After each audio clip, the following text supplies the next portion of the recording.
podcast bombs. We don't have free speech, then we just don't have a free country. It's as simple as that. If this most fundamental right is allowed to perish, then the rest of our rights and liberties will topple, just like dominoes, one by one. They'll go down. That's why today I'm announcing my plan to shatter the left-wing censorship regime and to reclaim the right to free speech for all Americans.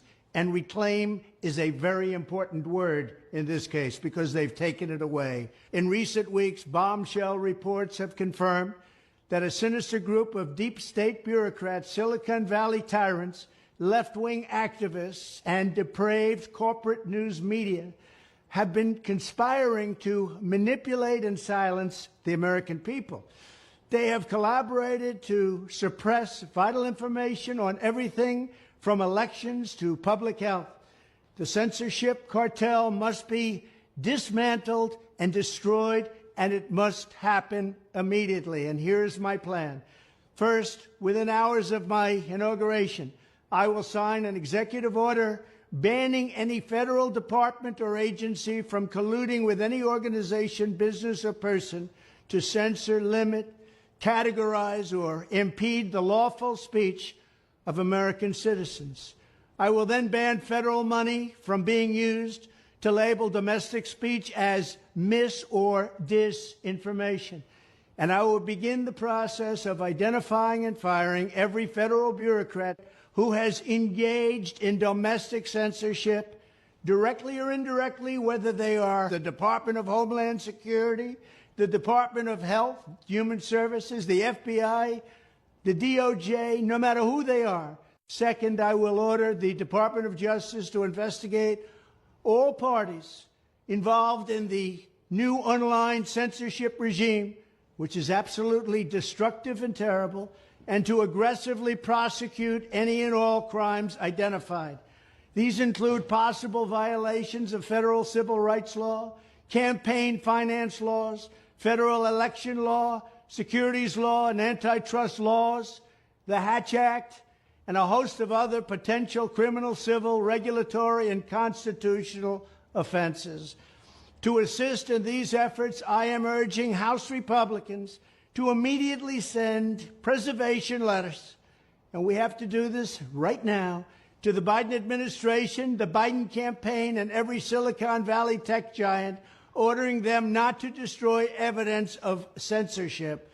Third, upon my inauguration as president, I will ask Congress to send a bill to my desk revising Section 230 to get big online platforms out of censorship business.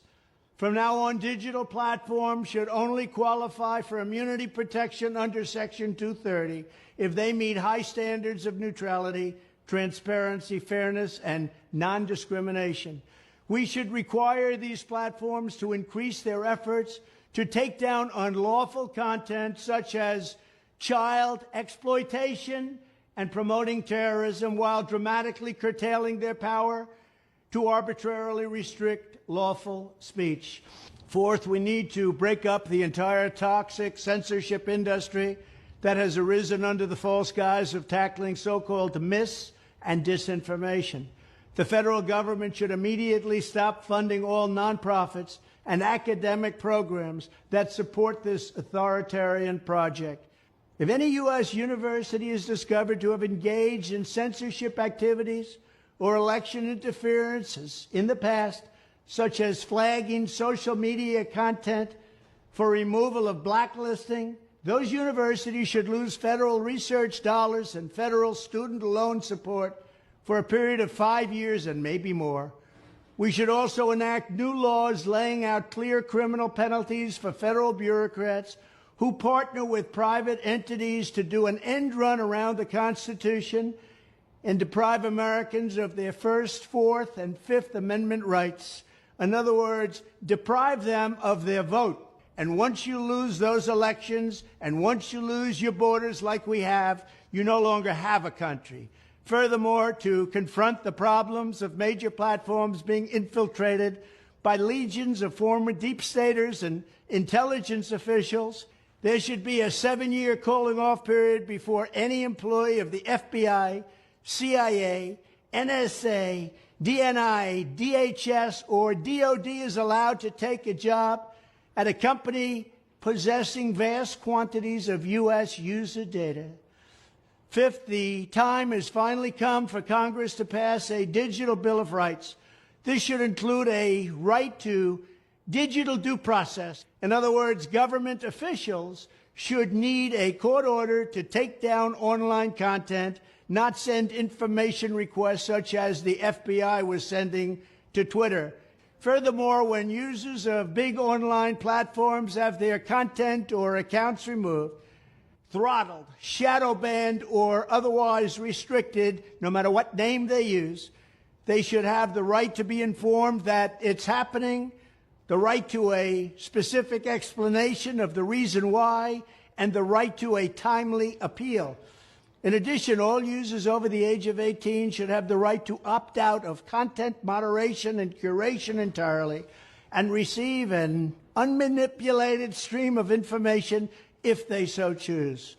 The fight for free speech is a matter of victory or death for America and for the survival of Western civilization itself. When I am president, this whole rotten system of censorship and information control will be ripped out of the system at large. There won't be anything left.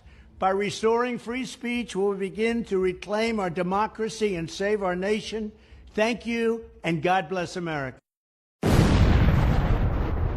Thanks for watching Podcast Bombs. Please like, share, and follow for more of the best clips from the best podcasts.